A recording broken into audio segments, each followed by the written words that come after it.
Dictator में आज कहानी लीबिया के तानाशाह कर्नल मुअम्मर गद्दाफी की। आंखों पर काला चश्मा, रंगीन कपड़े, सिर पर गोल टोपी, आसपास महिला बॉडीगार्ड और आग उगलते बेबाक भड़काऊ भाषण। अफ्रीकी देश लीबिया में मुअम्मर गद्दाफी जोश और उमंग से भरे एक नौजवान फौजी के रूप में उभर कर सामने आया था, लेकिन फिर वक्त के साथ सत्ता और ताकत के नशे में उसका मिजाज बदलता चला गया और बुढ़ापा आते आते उसकी छवि एक परिवारवादी क्रूर तानाशाह की बन गई। गद्दाफी ने 6 दशक तक लीबिया पर राज किया। कोई उसे बेमिसाल, कोई क्रूर तो कोई उसे जालिम कहता था। अरब देशों के साथ ही पश्चिमी देशों में गद्दाफी के जलवों का खूब चर्चा हो रहा था। उसे मिडिल ईस्ट की राजनीति का पिकासो भी कहा जाने लगा था। 42 साल तक लीबिया की सत्ता पर काबिज रहे मुअम्मर गद्दाफी की उम्र उस वक्त महज 27 साल थी जब उसने बिना किसी खून खराबे के तख्ता पलट करके लीबिया की राजशाही को खत्म कर दिया था। 7 जून 1942 को लीबिया के सिरते शहर के एक गांव में जन्मे मुअम्मर गद्दाफी का ताल्लुक एक बेदोविन परिवार से था। बेदोविन उन खाना बदोश अरबी लोगों को कहते हैं जो रेगिस्तान में रहते हैं। गद्दाफी जैसे जैसे बड़ा हो रहा था, वो अरब दुनिया में हो रहे बदलावों को बेहद करीब से देख और समझ रहा था। मिस्र के गमाल अब्देल नासिर को वो अपना राजनीतिक हीरो मानता था। अब्देल नासिर पश्चिमी देशों के उपनिवेशवाद के खात्मे की वकालत के साथ साथ अरब राष्ट्रवाद को बढ़ावा देते थे। उनके विचारों से प्रभावित होकर गद्दाफी सेना में शामिल हुआ और फिर सिग्नल कॉर्प्स में अफसर बन गया। इससे पहले लीबिया का मुकद्दर बदलने की शुरुआत हो चुकी थी। 1950 के दशक में लीबिया में कई बड़े और अहम तेल के भंडार होने के बारे में पता चला था। तेल निकालने का काम विदेशी पेट्रोलियम कंपनियां करती थीं और तेल की कीमत भी यही कंपनियां तय करती थीं। तेल से होने वाली आमदनी के तकरीबन आधे हिस्से की मालिक यही विदेशी कंपनियां होती थीं। उस वक्त लीबिया में किंग इदरीस का राज था।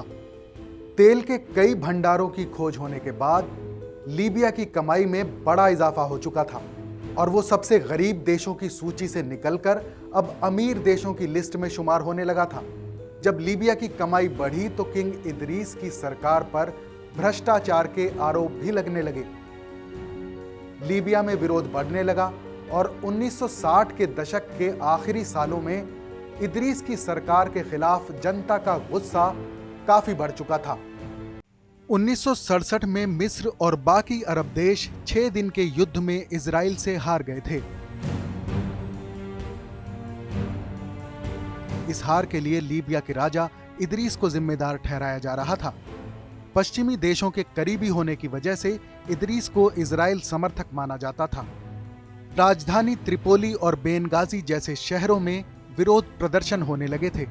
जिस फौज के भरोसे किंग इदरीस लोगों के गुस्से से बचने की उम्मीद कर रहे थे, उसी फौज के कर्नल मुअम्मर गद्दाफी ने उनकी राजशाही का खेल खत्म करने का प्लान बनाया था। दरअसल साल 1964 तक गद्दाफी ने मिस्र की तरह लीबिया में फ्री ऑफिसर मूवमेंट की शुरुआत कर दी थी।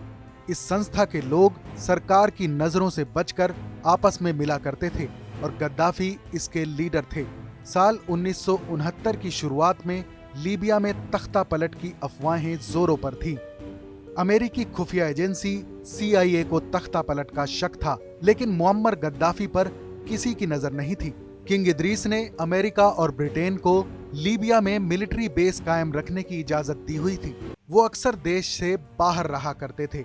1 सितंबर 1969 को किंग इदरीस ग्रीस में अपना इलाज करा रहे थे। इसी दौरान लीबिया की राजधानी त्रिपोली और बेनगाजी में मिलिट्री की गाड़ियां सरकारी दफ्तरों, पुलिस स्टेशनों और तमाम अहम जगहों पर पहुंच गई थीं।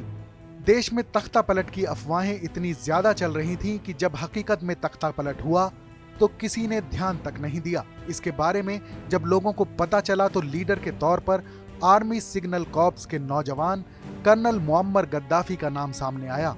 गद्दाफी ने ही फ्री ऑफिसर मूवमेंट के 12 मेंबर वाले एक डायरेक्टोरेट का नेतृत्व किया जिसने इस तख्ता पलट को अंजाम दिया था। इस दौरान गद्दाफी ने खुद राजधानी त्रिपोली न जाकर अपने एक साथी को यह जिम्मेदारी सौंपी थी। लीबिया के क्राउन प्रिंस सैयद हसन अर्रीदा को हिरासत में ले लिया गया था। जब तख्ता पलट शुरू हुआ तो भ्रम की हालत यह थी कि इदरीस के निजी बॉडीगार्ड और त्रिपोली के बाहर तैनात अमेरिकी सेना ने इसमें कोई दखल नहीं दिया। सेना को लग रहा था कि यह आदेश बड़े अफसरों ने दिया होगा। जिस तख्ता पलट की आशंका थी, उसकी उम्मीद सेना के बड़े अफसरों से की जा रही थी। लेकिन गद्दाफी ने देश का नियंत्रण हासिल करने में रणनीतिक और मजबूत तरीके से सेना का इस्तेमाल किया था। ग्रीस में मौजूद किंग इदरीस को जब लीबिया में हुए तख्ता पलट का पता चला तो उन्होंने मिस्र के गमाल अब्देल नासिर के जरिए इच्छा जाहिर की कि वो लीबिया वापस नहीं लौटेंगे। इसी बीच क्राउन प्रिंस हसन ने अपने सभी अधिकारों को छोड़ने का ऐलान कर दिया। लीबिया में सिर्फ कुछ ही घंटों में शासन बदल गया था। बिना किसी खून खराबे के राजशाही खत्म हो चुकी थी और इसकी कमान एक नौजवान कर्नल गद्दाफी के हाथ में आ चुकी थी। गद्दाफी ने देश में लोकतंत्र बहाली का वादा किया, विकास और तरक्की के साथ देश की काया पलट करने की कस्में खाईं। इस नए देश को लीबिया अरब गणतंत्र नाम दिया गया। तो इस तरह एक फौज का कर्नल गद्दाफी बड़े बड़े वादे करके, खूबसूरत सपने दिखाकर लीबिया का तानाशाह बन गया। इस कहानी के अगले हिस्से में आपको बताएंगे कैसे गद्दाफी के खिलाफ आवाम ने बगावत की और फिर कैसे इस रंगीन मिजाज तानाशाह का खौफनाक अंत हुआ। तब तक आप देखते रहिए TV9 भारतवर्ष।